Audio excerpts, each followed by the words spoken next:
नमस्कार भाइयों बहनों। आज का वीडियो ये भी कमेंट्स पे था किसी के, तो अब जिन भैरव की बात बता रहा हूँ, जो मैंने काल भैरव की बताई आपको थोड़ी बहुत और राजस भैरव की बताई, अब मैं आपको बताऊँगा जो बटुक भैरव तो सबको ही कहते हैं, उनको भी कहते हैं, इनको भी। बटुक भैरव के अलावा एक बाल भैरव होते हैं, जो कि असली मायने में उन्हें बाल भैरव कहते हैं। तो वो भी बालक की तरह होते हैं, पर देखने में आपको फ़ोटो में वो मतलब एक युवा लगते हैं। कहने का मतलब इस तरीके से, जैसे 18-19 साल 20 साल इस तरीके की उनकी उम्र दिखाई देती है, ये वो हैं। और उनके सिर पे जो है मुकुट वगैरह नहीं होता, बाल उनके बिखरे हुए होते हैं और ज़्यादातर उन्होंने जो लंगोट पहना होता है लाल तरीके का, और बाकी मुकद्दर वगैरह वो ही रहेगा, बाकी स्वान सवारी होती है।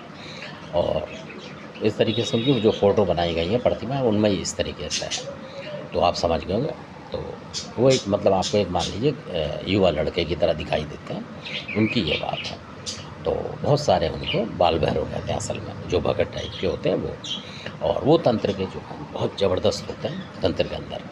अगर उनकी बहुत सारे लोग पूजा करते हैं, तो कोई भी देवता होगा उसको मतलब पूजा पाठ करते हैं आप उनकी, तो वो बहुत जल्दी पकड़ के हटाते हैं उसको। मतलब कुछ करने की ज़रूरत नहीं होती, कि वैसे ही आपकी प्रार्थना करी और उन्होंने पकड़ा।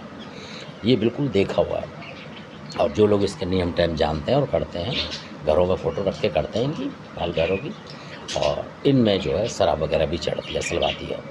बहुत सारे लोग जो कि भक्ताई करते हैं वो इनको करते हैं। तो और मतलब सुरक्षित रहने के लिए, यानी कोई भी नेगेटिव शक्ति होती है उसको ये हटा देते हैं, क्योंकि इनका रूप जो है बच्चे का भी है और युवा का होता है, उस तरीके का रूप होता है, और उनकी शक्ति वही होती है। यानी ये सिर्फ ऐसा होता है इनका दिखाने का, और बाकी कोई भी रूप धारण कर लेते हैं, असल बात तो ये है ये। और पूरी शक्ति होती है इनके अंदर।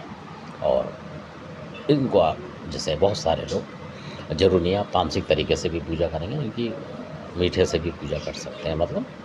तो इस तरीके की इनकी पूजा होती है और ये तंत्र के काम आते हैं ज़्यादातर।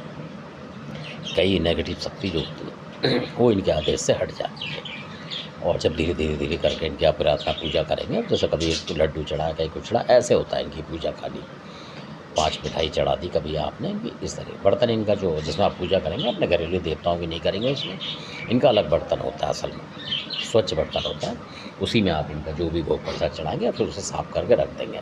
इनकी ये होती है, मतलब उसको आप गंदा नहीं रख सकते 2-4 दिन, मतलब जो पूजा करिए आपने 2-1 दिन उसमें रख के प्रसाद वो हटाते हैं, फिर उसे कहीं जमुना में कहीं पेड़ के आस रखते हैं, तो ये प्रसन्न होते हैं।